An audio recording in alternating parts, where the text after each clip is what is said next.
Salut l'équipe, salut les amis, nous sommes ensemble comme tous les lundis soirs pour une belle libre antenne NBA de 20h à 22h sur Twitch. On est en direct comme d'hab avec les copains et puis aussi en replay sur YouTube. Donc si tu nous regardes sur YouTube, tu es le bienvenu, installe-toi. On est comme d'hab dans notre studio avec Erwan. Comment tu vas Erwan? Ben, écoute, ça va très très bien cette période bientôt de Noël. C'est toujours, il fait froid, il fait gris, mais il y a toujours de la NBA à regarder. Et en plus, on reçoit des cadeaux avant l'heure puisque les copains de Basket Rétro m'ont envoyé l'histoire du basketball aux Jeux Olympiques. Ça a commencé donc en 1936 à Berlin. Et donc évidemment, on connaît l'histoire, ce tournoi à chaque fois de basket aux Jeux Olympiques, qui est toujours très relevé avec des histoires incroyables. Donc voilà, si vous voulez faire un joli cadeau à Noël, ça se passe avec les amis de Basket Rétro, l'histoire du basketball au JO. Je ne l'ai même pas encore ouvert, mais crois-moi que je vais aller largement le lire. Tout à fait, les beaux cadeaux de Noël, on aime et on sait qu'il y a de plus en plus de livres autour de notre sport favori. Donc n'hésitez surtout pas, c'est aussi dans les livres qu'on apprend l'histoire de ce sport magnifique. Aujourd'hui, on va parler du Orlando Magic, on va parler des Phoenix Suns, on va parler des Sacramento Kings. Vous allez aussi nous appeler comme d'habitude via Discord pour passer à l'antenne. On n'est que deux, donc ça laisse plus de place aux auditeurs pour discuter avec nous, donner aux éditeurs des aussi, avis. S'ils veulent appeler les éditeurs, ils peuvent. Ah, les éditeurs aussi. Polo, est-ce que je peux avoir un retour un peu plus fort de Ouais, mon moi casque, aussi, pareil, s'il te s'il plaît, Pollux. Ouais, je peux vous faire ça, mais Ouais, il nous faut un petit truc. Et puis sinon, on va pouvoir y aller tout de suite sur le premier sujet. Merci, Polo, c'est mieux. Vas-y, Erwan. Moi, c'est beaucoup mieux aussi. mieux. Il n'y a pas Doumé aujourd'hui ni lundi prochain. Ceux qui sont chauds pour un quiz à la fin, préparez-vous, vous avez 2 heures. Très bien. Alors, je voulais juste prendre un commentaire, parce que j'ai vu tout à l'heure, entre deux Waza, un commentaire qui était marrant. Alors, attends. C'est Yas225 qui nous dit « On est en novembre 2023, donc, et je viens juste de découvrir que le First Day Show est un jeu de mots entre First de First Team et Thursday, jeudi. » On est en 2023, ça fait 7 ans. C'est mieux vaut tard que jamais. Tout à fait. Mais c'est exactement ça. Ah ouais. Voilà. Bon, je n'y rien d'autre. Pour le First Day Show, pour tous ceux qui se demandent, encore une fois, nos travaux sont en cours de finition. Le principal a été fait. On espère pouvoir relancer le First Day Show pour cette nouvelle saison dans nos nouveaux studios d'ici 2 semaines. Voilà. Allez, on va se dire d'ici Noël, parce que vous savez comment c'est avec les travaux. On est toujours tributaire des équipes techniques et que nous, on peut rien y faire à part être patient. Et puis, pas de studio. Pas d'émission. Pas d'émission. Pas de studio, du coup. Voilà. Allez, on se lance tout de suite. Le premier sujet, c'est les Phoenix Suns. Oui. Allez, c'est parti tout de suite. Et on a besoin d'un peu de soleil, de toute façon. On a besoin d'un peu de soleil dans cette torpeur. On y va tout de suite, puisque les Phoenix Suns, donc, font un bon début de saison dans cette conférence Ouest. Ils ont un bilan de 11 victoires pour 6 défaites. Ils sont 3e ex-aequo de la conférence Ouest. La grosse info de début de saison, c'est que donc Bradley Beal est arrivé. Je ne vous la refais pas l'histoire, mais c'est que les 3 joueurs n'ont toujours pas joué un match ensemble. C'est un peu la déception, et pourtant, c'est une équipe qui reste sur 7 victoires d'affilée. Erwan, comment tu juges ce tout début d'échantillon de cette saison pour les Suns? Je le trouve bon. Je le trouve bon au vu des circonstances. Tu l'as dit, les trois n'ont pas encore joué ensemble, donc Bradley Beal, Devin Booker et Kevin Durant.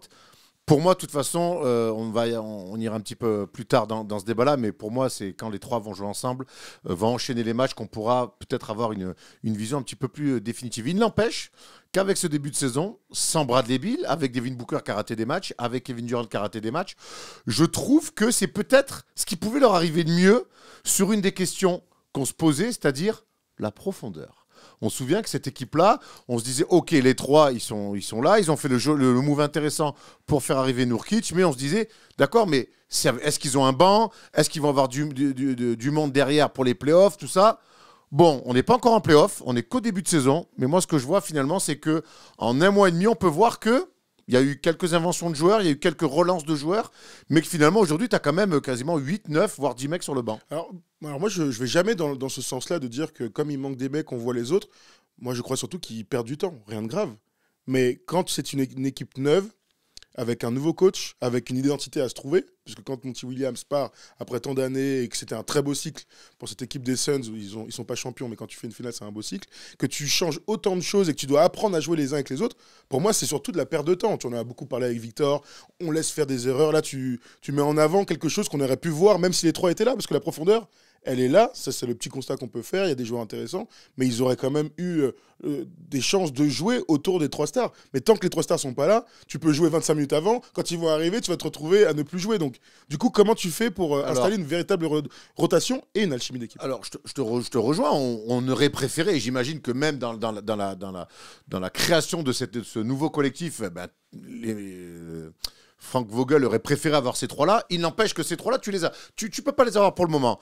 Eh ben, qu'est-ce que tu fais quand tu peux pas avoir ton chantier principal? Bah, tu fais autre chose. Et c'est pour ça que tu me parles de perte de temps. Non, parce que c'est lié à une blessure. Et que finalement, ces mecs-là qui aujourd'hui jouent 25 minutes, tu peux avoir l'assurance que quand les autres vont revenir, ben, leur rôle, il va certes diminuer, mais au moins tu sais qu'ils sont prêts à jouer. Alors qu'un mec qui, si les trois commencent tout de suite, ils arrivent et ils jouent très peu, et que du jour au lendemain, ils doivent jouer 25 minutes, est-ce qu'ils pourront jouer 25 minutes? Non, on ne sait pas. Donc, perte de temps, oui, je ne suis pas tout à fait d'accord avec toi. C'est une perte de temps, les mecs ne jouent pas ensemble. Non, mais c'est une perte de temps qui n'est pas volontaire. Autant chez les Spurs, on peut dire qu'ils perdent du temps parce qu'il y a une philosophie, on a déjà parlé la semaine dernière, et on pourra encore en reparler parce que les défaites s'enchaînent.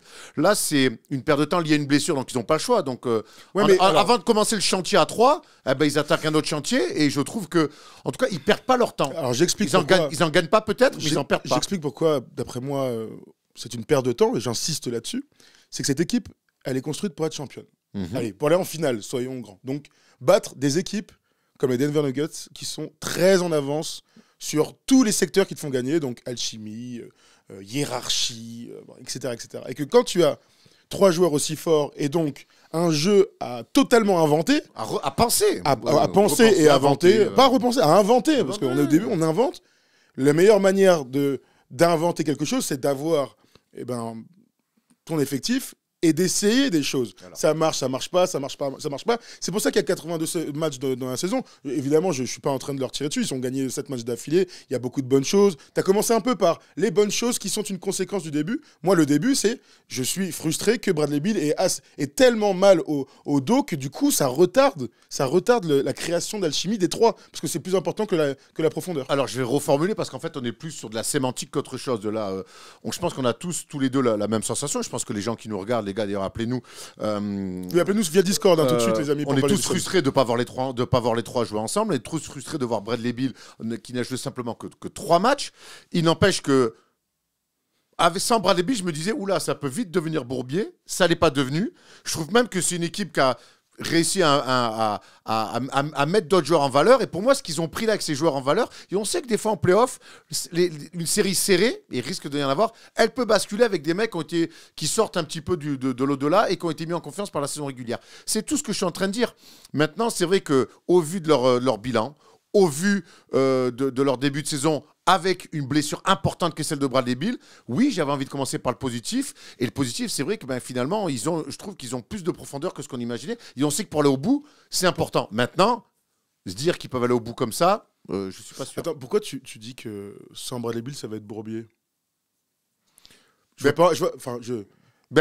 sais que d'après moi, parce qu'il manque sans Bradley Beal, ils sont meilleurs que l'année dernière. Parce que tout est plus cohérent. Parce qu'il manque parce qu'il manque une mais ils en ont 3. Donc 2, normalement, ça suffit pour gagner des matchs. Oui, mais derrière, tu vois, à un moment donné, moi, je pense que j'ai bien aimé leurs 2 premiers matchs, notamment avec Devin Booker qui a été fantastique. Quand Devin Booker s'est blessé, là, tu m'intéresses. Bourbier sans Devin Booker, voilà.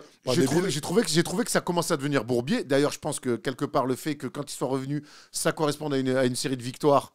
Ça montre bien que sur le poste de meneur, ils n'en ont pas de meneur. Il y a un problème, mais ils en ont un. Parce qu'aujourd'hui, pour moi, Devin Booker joue comme un vrai meneur de très très haut niveau. Le problème, c'est qu'il est tout seul. Et que quand il n'est pas là, il n'y a pas un mec qui est capable de mettre quelque chose en place. Donc ça, c'est plus problématique. Il n'empêche qu'avec tout ce qui s'est passé, Bradley Beal a été beaucoup blessé. Booker a été pas mal blessé. Kevin Durant est pas mal blessé. Il a raté quelques matchs, franchement, honnêtement. Il n'est pas blessé, Kevin Durant. Les 3 stars, en tout cas, bref, ils ont raté des matchs ou blessés. En fait, moi, je m'attendais à pire. C'est ça. En fait, je m'attendais à pire et je suis pour le moment plutôt agréablement surpris. Maintenant, est-ce qu'on les voit taper les gros parce que non, on n'y est pas encore. De toute manière, on n'y est pas encore. Alors, pour être précis, Kevin Durant a raté 2 matchs. Donc, il a raté 2 matchs. Devin Booker, lui, en a raté 8. Ouais. Et Bradley Beal, donc, on a raté 15. Donc, le vrai souci, il est sur, il est sur lui. Je vous donne dans la série des 7 matchs, je vous donne quand même les équipes qu'ils ont affrontées. C'est toujours important. On le fera aussi tout à l'heure pour le Magic d'Orlando. Donc, du coup, ils ont affronté hier dans un grand match, dans un grand finish au Garden face aux Knicks avec ce tir de Devin Booker. Vous l'avez tous vu. Victoire contre eux, incroyable. Ils ont tapé largement les Grizzlies. Ils ont tapé les Warriors. C'était un gros match entre ces 2 équipes. Ils ont tapé les Blazers. Ils ont tapé le Jazz 2 fois. Ils ont tapé les Wolves. Et ça, c'est plutôt intéressant. C'était à la mi-novembre. Et donc, leur dernière défaite, c'était contre le Thunder, il y a quelques temps maintenant. Arrêtons-nous un petit peu sur Kevin Durant, qui est en ce début de saison extraordinaire, disons-le, d'efficacité, ça le savez, je vais vous donner ses stats, parce qu'elles sont merveilleuses, celles de Kevin Durant. Il est à 31,4 points, il est à 7 rebonds, 5,5 passes, et les pourcentages sont juste fous, 53% au tir, 52% à 3 points, et 89% au lancer franc, donc il est en passe d'être en 50-50-90. Je te disais il y a quelques jours, je le trouve hyper tonique. Il est tonique dans ce qu'il dégage. Je parle physiquement, je connais son talent, etc., etc. Mais je le vois avoir des seconds appuis, tu vois, des accélérations. Il est en pleine forme. Il est en pleine forme, Kevin Durant. Il fait des différences sur son physique. Il a toujours fait des différences sur sa technique et sur son physique parce qu'il fait 2,8 m. Mais quand je dis qu'il fait des différences sur son physique, c'est-à-dire que sur le premier pas, sur de la vitesse, sur des choses où on le voyait un petit peu moins ces derniers temps, ou moins à l'aise en tout cas, là je le trouve fringant. Tu as raison, je le trouve vraiment fringant. Dans son dribble, tout va très vite. Et c'est associé à ça à une technique et un talent hors norme, on le sait. Et ouais, j'ai l'impression qu'il est pas loin d'être le meilleur Kevin Durant qu'on ait vu. Tu parlais de ses stats, 31,4 points par match. L'année où l'MVP, il est à 32 par match. C'était C'était sans Westbrook, on s'en souvient. C'était en 2013-2014. Donc en fait, il est clairement sur les mêmes traces de l'année où il a été MVP, ce qui montre comme il est fantastique. Il rajoute à ça 5,5 passes. Il reste très fort dans le playmaking, même si Devin Booker en prend beaucoup. Mais il est capable d'être créateur, d'être surtout grand finisseur. Et puis, la sélection de tir, elle est quasi parfaite. Et quand elle est un peu forcée, ça tombe quand même dedans parce que justement, physiquement, il est au top. Ouais, c'est un vrai casse-tête. Il est extraordinaire. Moi, ce qui nous marque dans ce début de saison, c'est son leadership surtout. C'est-à-dire que, oui, Kevin Durant est trop fort. Sans déconner, il y a 3-4 ans, on se dit, avant que la prise de pouvoir soit faite par les Européens, on s'était posé la question de Kevin Durant ou de LeBron, qui est le meilleur joueur du monde à l'instant T. Bon, ensuite, il y a eu des blessures, etc. Mais ce que je vois, c'est qu'aujourd'hui, il est très fort sur tous les aspects du jeu. C'est un joueur hyper abouti. Mais quand ils ont eu besoin... Quand il y a eu un moment là où ils perdaient quelques matchs, ils ont eu besoin d'un vrai leader. Il y a des blessures, il faut tout créer parce que je suis avec les remplaçants, etc. Lui, tête haute, leadership, fort au scoring, mais fort tout au long du match aussi. Il a cette capacité à peser sur 48 minutes qui n'appartiennent qu'aux superstars. Qui n'appartiennent qu'aux superstars. Et je trouve, j'ai dit que j'ai fait un comparatif avec sa saison quand il est MVP, quand il est donc à OKC et qu'il n'y a pas eu tous les blairs depuis, avec son départ aux Warriors ou quelque part, même si c'est lui qui a les meilleurs stats, c'est pas lui le leader et l'âme de cette équipe. Quand il va aux Nets, c'est pas lui l'âme de l'équipe non plus. D'ailleurs, il n'y avait pas d'âme dans cette équipe-là. Là, on retrouve un Kevin Durant leader par le comportement. Il est toujours leader par les stats parce qu'on l'a dit, on va pas le répéter 15 fois, il est trop fort. Mais dans l'attitude, moi je vais te dire, mine de rien, depuis qu'il est parti d'OKC, je l'avais pas revu comme ça, dans les attitudes. Okay. Dans les attitudes. J'ai du mal à... Au Warriors, il est extraordinaire. Mais il est extraordinaire parce que c'est facile. Parce que tout est facile. Tu sais, avec ce qui s'est passé ces derniers temps avec les super teams, moi, je dis plus c'est facile. Je donne du crédit aux gens que ça marche. Non, mais ça marche. C'est pour ça que je reviens sur le hit. T'es en train de me dire. Quand ça marche, tu sais, entre l'ego, les blessures, les méformes, il peut toujours se passer une couille. Les Warriors auraient pu avoir une couille sur ces années-là. Ils en ont eu en finale. Ils vont en finale. Non, mais quand je dis une couille, c'est les Nets. Mais oui, non. Ouais, mais c'est ça le truc, c'est que là, on a vu les dernières années les super teams qui se cassent les dents avec des multiples raisons d'ego, etc. Dont celle avec Kevin Durant. Hein. Ouais, mais tout à fait. Donc c'est bien la preuve que ce qui s'est passé aux Warriors, ça a été extraordinaire, tout à fait réussi. Et que moi, jamais je dirais que c'est facile. Je donne du crédit au fait que ça se soit bien passé. Je lui enlèverai. En tout cas, il n'a pas eu besoin, si tu préfères, il n'a pas eu besoin d'avoir un leadership démesuré. Je trouve qu'avec Phoenix, là, peut-être qu'il a certainement appris de son passage et de son échec, qui est un échec terrible quand même, au Nets, que ce soit dans la vision, que ce soit dans l'implication, dans plein de choses. Là, je trouve que c'est... Je retrouve en tout cas ce KD leader où il n'y a pas besoin de se retourner en disant « De toute façon, j'ai 3 mecs derrière moi ou 2 mecs au moins qui sont trop forts et ça va rouler. » Là, je trouve un mec leader et je trouve que c'est bon signe pour lui, mais surtout... C'est archi bon signe pour les Suns pour la suite. Tu parlais des Nets. Je ne sais pas si tu as vu là, hier, il a répondu à une question justement, son départ de Brooklyn. Je vais le prendre parce que tu en parlais là, c'est intéressant si on reste sur Kevin Durant. C'est un article de Basket Session. À Brooklyn, il n'y avait pas de constance et de continuité dans notre identité en tant qu'équipe. Quand tu veux gagner le titre, tu dois construire ton identité dès le premier jour. Il y a eu plein de circonstances sur lesquelles les joueurs n'avaient aucun contrôle et qui nous ont empêchés d'être dans cette continuité. C'est le business du basket, la NBA en général. On est tous ressortis meilleurs en tant qu'individus et on a appris de cette expérience, que ce soit les dirigeants ou les joueurs.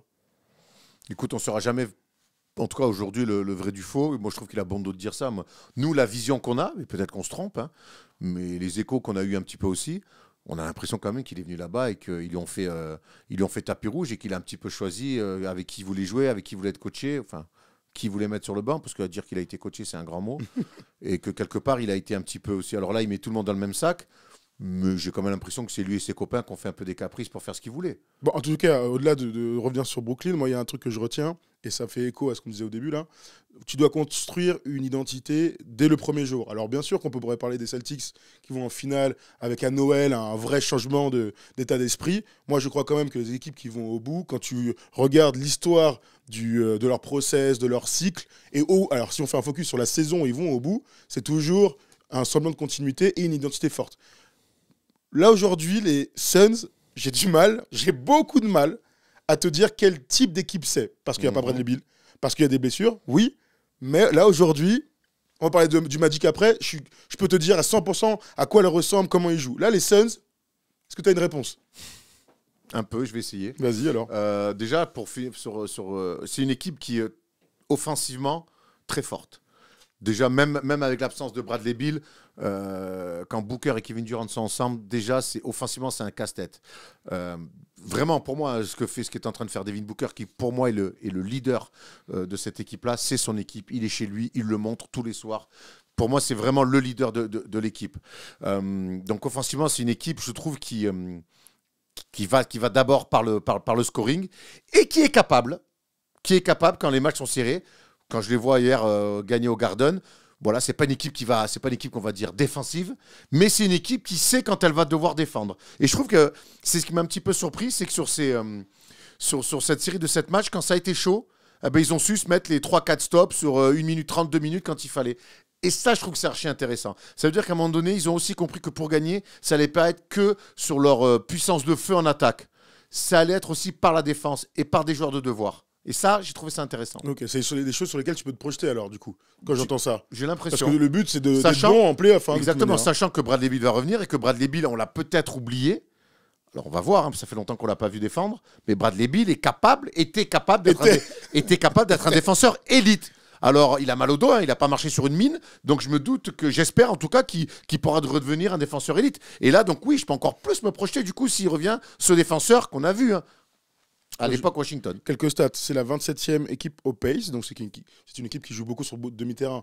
Avec le high test, tu le vois tout de suite, qui sont plutôt du jeu posé. Et c'est une équipe qui ne court pas beaucoup. Et pourtant, c'est la 5e équipe, la 5e meilleure attaque au rating. Donc, 118 par match. En revanche, c'est la 19e défense. Donc, tu parlais de certains stops. En tout cas, sur la globalité de leur match, ils galèrent un petit peu en défense. On va accueillir notre premier auditeur parce que c'est quand même un sujet super intéressant.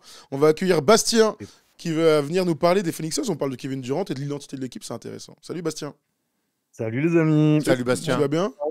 Ouais, très bien. Écoutez, la dernière fois que j'étais passé, comme je disais, c'est suite au transfert de KD. Donc, ah bah ça tombe bien alors. Alors où Ah oui, où À Phoenix? Oui, tout à fait, Très à Phoenix. Tout à fait à Phoenix, donc ça remonte un peu plus. Alors, recontextualise un peu. T'étais chaud toi à l'époque ou pas? Alors, à l'époque, j'étais chaud puisque mes deux joueurs préférés depuis un moment sont Kevin Durant et Devin Booker, donc l'association des deux. J'étais clairement chaud.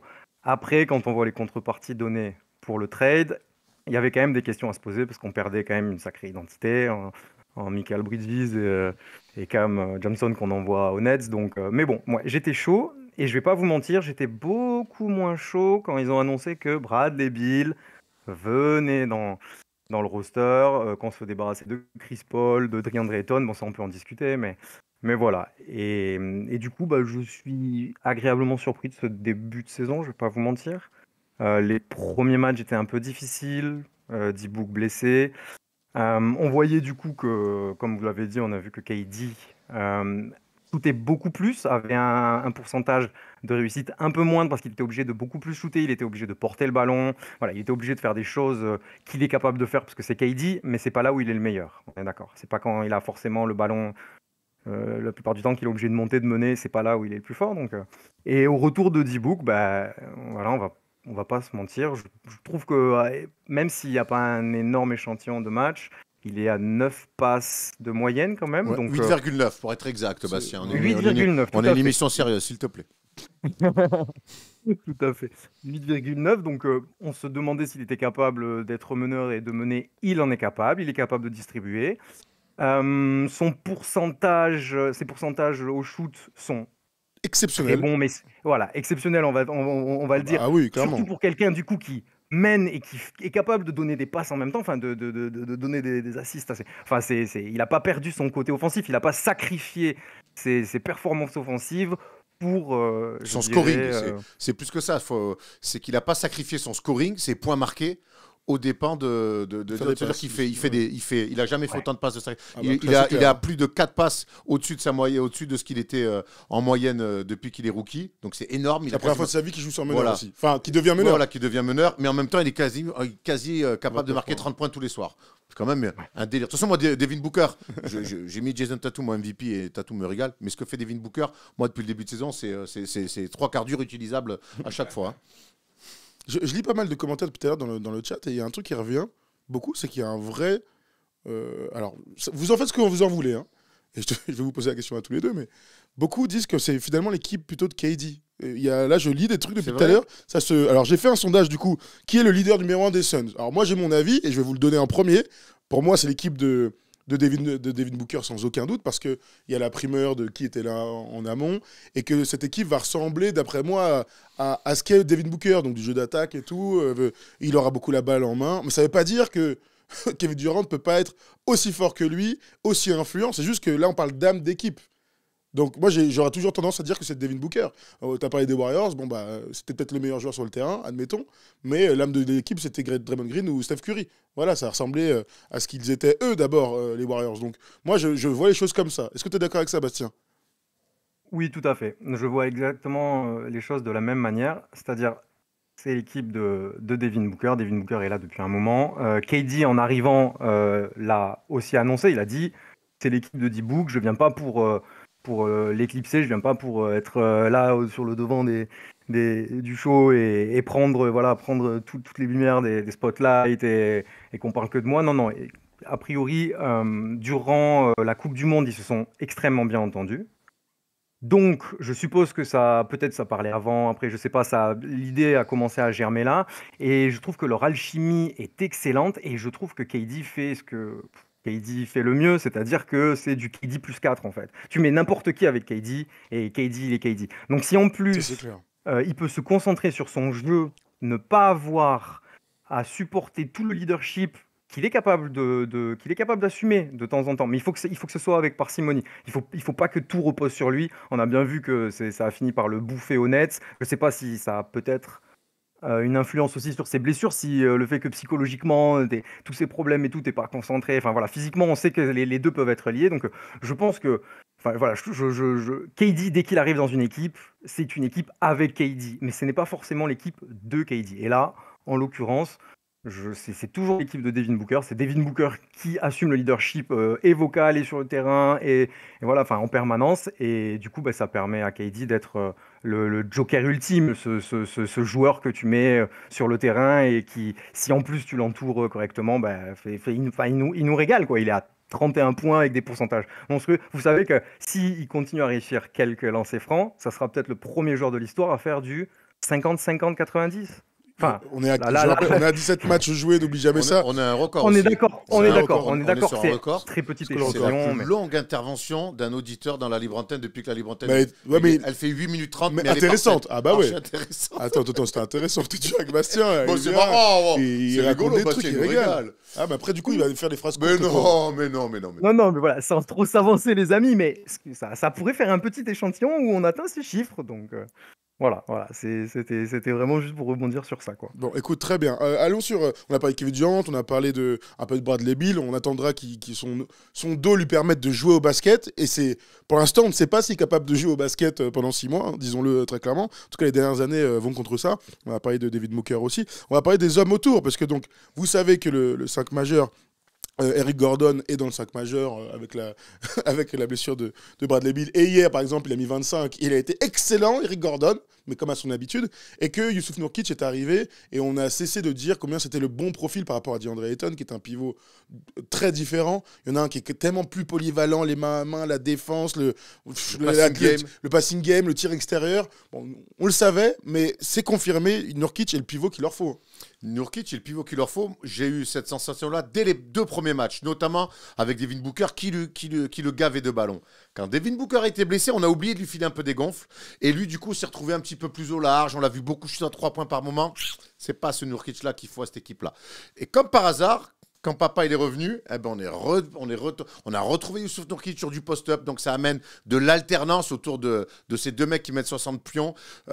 Il est quand même fort sur le 1 contre 1, donc des fois on vient doubler, ça donne des retours de passe, des tirs ouverts à l'opposé pour les autres. Donc non, la bonne utilisation du Jusuf Nurkic, elle est primordiale, et quand ils le font, notamment avec Devin Booker, cette équipe-là, elle devient encore plus compliquée à défendre. Je ne sais pas si Nurkic aura le niveau escompté dans les grandes joutes de playoff. On aura le temps de le juger à ce moment-là, mais vraiment en termes de profil, de complémentarité, après, on aime tous Nurkic. Hein. Certains ont un peu oublié ce qui se passait parce qu'il était à Portland, mais là, il est remis sur le devant de la scène et ça fait kiffer par rapport à lui. On continue à parler de la profondeur. C'est Keita Bates-Diop qui est dans le 5 majeur maintenant. Très bien. Hein, là, on parle d'équilibre, de défense, de machin. Il est complémentaire d'aux autres et il connaît son rôle. Voilà, libéré par les Spurs, donc qui passe d'une équipe qui ne jouait rien de jeune avec un projet avec une équipe ambitieuse où on vise clairement le titre, tu joues avec des superstars. Et pareil, il est au service des gars. Il défend. Déjà, il est content d'être là, ça se voit. Donc, il défend, il demande pas grand-chose, il a un certain talent, il est slasher, il amène du rebond, poste 3 très complet, qui va redonner des possessions sur du rebond offensif, capable de mettre dedans, capable d'avoir des petites séquences en mettant 6-7 points d'affilée. Voilà, c'est très bien. De toute façon, on savait que c'est ce type de joueur-là qu'il fallait aux Suns. Ils sont allés le chercher, et je crois que lui, il avait besoin de ça aussi, de ce genre de challenge. Mine de rien, avec tous ces trades, ils ont une armée de mecs athlétiques sur les ailes. Hein, tu vois, Nassir Little qui a joué 12 matchs. Nassir Little, ce qu'il fait là avec Phoenix, il l'a jamais fait avec Portland. Hein. C'est clair. C'est clair. Josh Okogie qui a commencé 7 matchs sur les 17. On peut même rajouter Grayson Allen qui a eu des séquences de très haut niveau. Bon, de toute façon, c'est un bon joueur de basket, personne ne remet ça en cause, mais parfois, il est capable, lui, par son adresse, d'élever le niveau. Et ils vont avoir besoin de ces mecs-là de toute manière. On aime bien dire que les titres vont se gagner aussi grâce aux role-players. Là, je cite que des mecs soit en devenir, soit qui ont plus d'expérience, sur lesquels ils vont pouvoir compter. Et ça va un peu dans le sens de ce que tu disais, c'est qu'avec toutes les blessures, mine de rien, ces gars-là ont du temps de jeu, vont trouver de la confiance et vont s'installer dans une rotation. Il y a aussi Jordan Goodwin aussi qu'on pourrait ajouter là-dedans. Lui, alors pour moi, il y a encore un autre truc. Pour moi, c'est un autre truc parce que bon, il était à Washington l'année dernière, dans le marasme de Washington. Pour moi, on rentre dans l'invention de joueur. Vraiment, pour moi, le rôle qu'il lui donne, c'est, je sais pas ce que tu en penses, Bastien, c'est de l'invention de joueur. Alors, ils le font jouer meneur quand il n'y a pas Booker, c'est très compliqué, mais cette espèce de grinta, poste 2, qui a la dalle, qui pareil, encore une fois, content de la chance qu'on lui donne, et il le rend, met du jus en défense, n'a peur de rien en attaque. Ça, c'est des bons mecs. Ça me fait penser un petit peu au profil, il a moins d'expérience et moins de vécu, ça me fait penser un petit peu au profil de Bruce Brown Jr. l'année dernière avec les Nuggets. T'en dis quoi, Bastien? Ouais, tout à fait. Bruce Brown Jr. au Nuggets, c'est exactement ça. Il a une niaque pas possible. Tu sens que quand il est sur le terrain, il prend vraiment la chance qu'on lui donne et il donne tout ce qu'il a, quoi. Et franchement, je trouve que tous ces soldats sont parfaits autour d'un trio qui, malheureusement, n'est pour l'instant pas sur le terrain.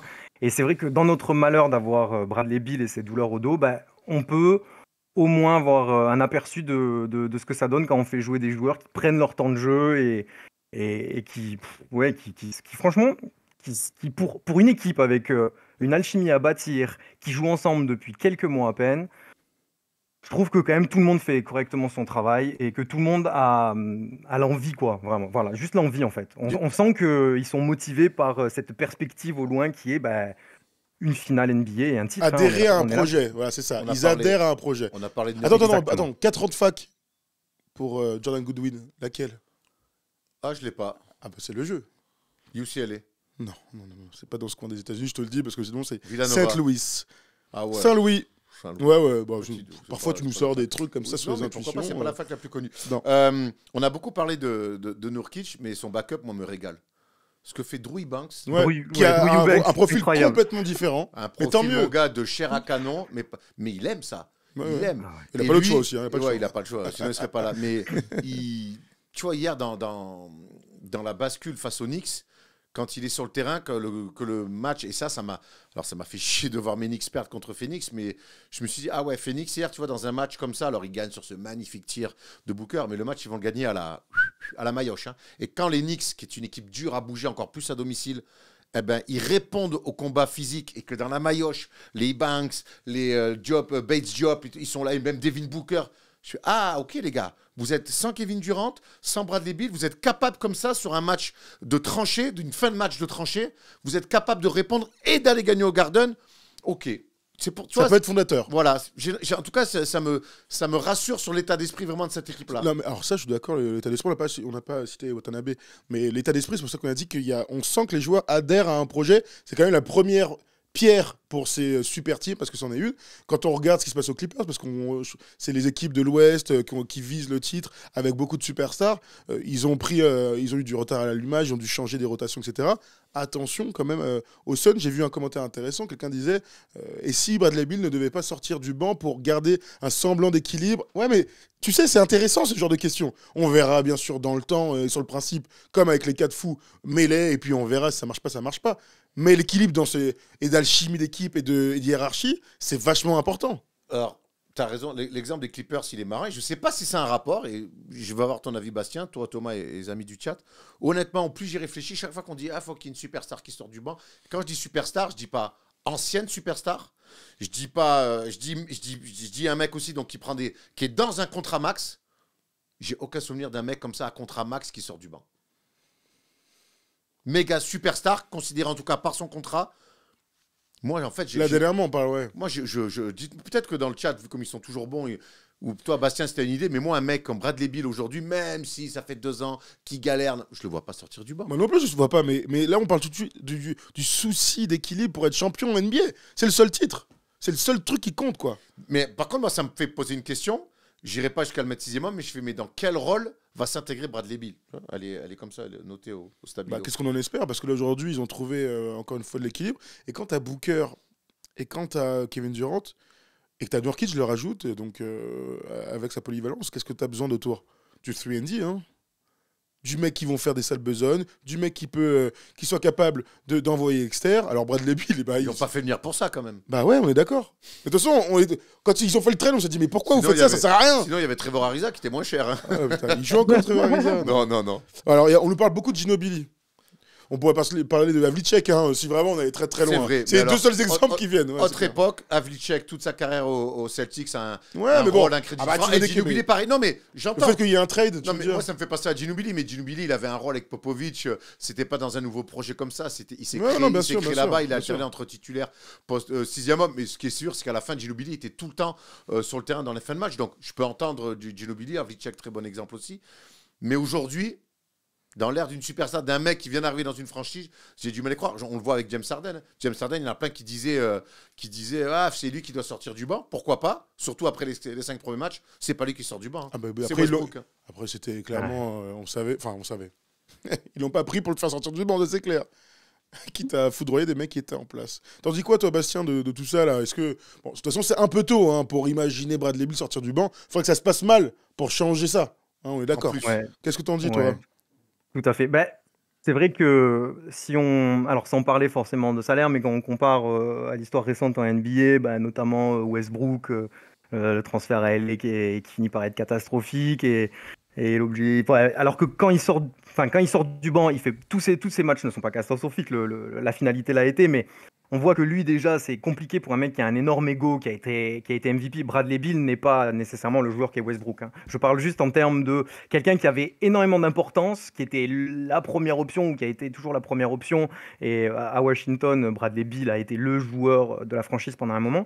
C'est vrai qu'arriver dans un projet comme ça avec KD, ne serait-ce que KD déjà, c'est sûr que tu ne seras pas la première option. Et en plus dans l'équipe de Devin Booker, on peut se dire que pour son ego, ça ferait mal de sortir du banc. Après, si tu mets Bradley Beal en 6e homme, tu as quand même potentiellement, si Si sa blessure lui permet de jouer quand même un 6e homme, un peu de luxe, quoi. On va pas se mentir, hein, t'as un All-Star en 6e homme, donc c'est fantastique. Est-ce qu'il va l'accepter? Je ne sais pas. Est-ce qu'on peut aussi essayer de lui trouver une place dans le 5 de départ? Peut-être qu'encore une fois, on va essayer de les voir jouer les 3 ensemble, voir ce que ça donne, voir un petit échantillon de match où ils commencent tous les 3 dans le 5 et ajuster si jamais ça marche pas, encore une fois. Voilà, je suis pas à la place de Bradley Beal, je sais pas ce qu'il pense. Est-ce que il a dit lui quand même cet été que les Suns c'était pas sa destination principale. Il a été appelé par KD, Book qui lui ont proposé le truc a priori de ce que j'ai compris. Donc il voulait pas venir là forcément.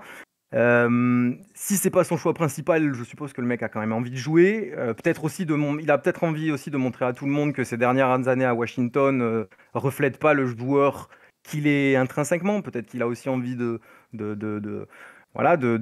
faire taire les rageux, hein, parce que même s'il avait un calibre All-Star, sur la fin, il jouait plus, il était blessé, il s'était enlisé à Washington, c'était pas possible. Donc, je sais pas. Moi, je trouve que je me suis posé la question quand ils l'ont transféré, hein, pourquoi vous faites venir Bradley Beal? Je pense que bâtir autour de D-Book et KD avec des soldats, ça marchait. Non, mais se poser la question quand il est tradé et se poser la question maintenant qu'on a vu cette équipe-là prendre forme et qu'on est à quasiment une petite vingtaine de matchs, un peu moins.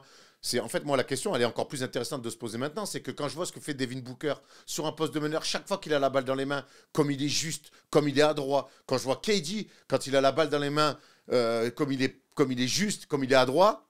Mais comment, en fait, c'est là maintenant, moi, vraiment, et c'est là que la question elle est intéressante, c'est comment on le fait. Alors moi, certes, dans un rôle de deuxième arrière, évidemment, mais est-ce que ça vaut le coup que pour le coup, Devin Booker et Kevin Durant aient moins de ballons? Alors oui, dans l'alternance, certes, mais ça veut dire que si c'est Nurkic qui touche moins de ballons intérieurs, mais là, on reparle d'équilibre. Non, moi, c'est pour ça que je suis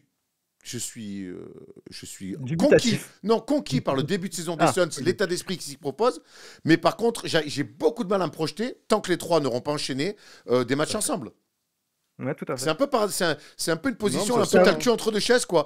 Je suis conquis par ce début de saison, pour tout ce qu'on vient de dire, mais en même temps, je me dis, j'ai des gros points d'interrogation pour la suite parce que Pépère joue pas.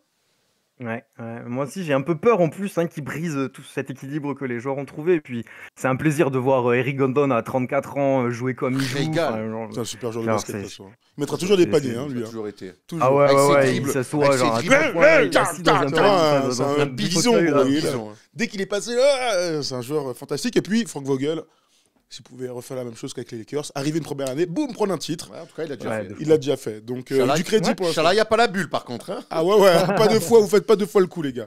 Bon, voilà, pour les Suns, je vous donne quand même leur programme pour voir où la série peut s'arrêter. On aime bien faire ça. Erwan, alors, ils jouent contre les Raptors, c'est mercredi soir. Raptors, Nuggets, vendredi soir. Oh, c'est bien, à 4h du mat. Oh, c'est lourd, ça, le Suns Nuggets. Ouh, après les autres, ils doivent prendre des matchs en plus. Ça sera le lendemain matin à 9h. Par contre, moi, les matchs à 4h, après, oui, on est trop vieux pour ça.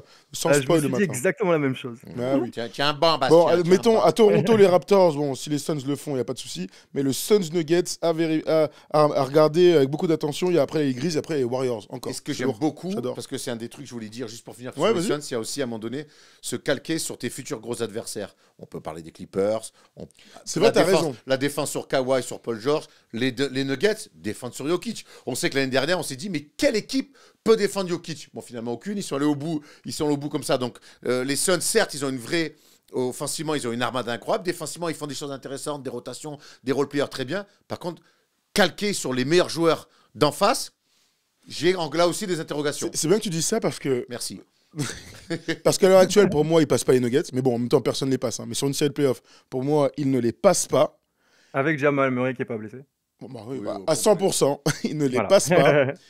Et je me pose la question, c'est une vraie question, c'est bien que tu en parles parce que j'y ai pensé il y a quelques temps. Je me disais, mais je crois que la direction prise par les Suns, c'est pas de se calquer sur les autres, c'est de dire battez-nous avec notre effectif et notre manière de jouer.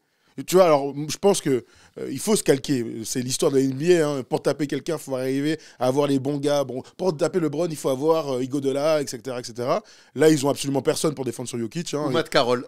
Ouais, Pas Matt Carroll. Matt Carroll. Si, tu Non, parles de c'est qui pas le Matt Carroll. Cardinal. Non, Carroll, le mec qu'ils avaient Ah, signé. démarrer. Démarrer Carroll. Ah ouais, Youssoufa, bien sûr. Démarrer Carroll, le LeBron stopper. Ok, gros. Bien sûr.